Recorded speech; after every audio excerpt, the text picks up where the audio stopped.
আসসালামু আলাইকুম প্রিয় বন্ধুরা, আপনারা দেখেন এখন বাজে 8টা 30 মিনিট।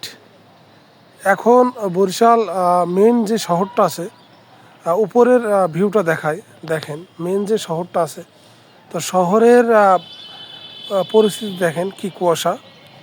এটা গ্রাম না, যে গ্রামে মাঠঘাটের দিকে একটু কুয়াশা বেশি থাকে, শীত বেশি থাকে। এটা হচ্ছে মেন শহর, বরিশাল মেন শহর।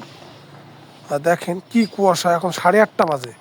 এখন যদি এত কুয়াশা থাকে তাহলে এর আগে যখন সকাল ছিল তখন কি অবস্থা ছিল দেখেন। কুয়াশা, এত কুয়াশা, মানে ক্যামেরার পেছনের ইটা পর্যন্ত ঘোলা দেখায়, ক্লিয়ার দেখায় না, এত কুয়াশা। আসলে এত ঠান্ডা এর আগে এতটা ওভাবে পড়ে নাই। এই বছরই ঠান্ডাটা হঠাৎ করে খুব বেশি। সবাই ভালো থাকবেন। আল্লাহ হাফেজ।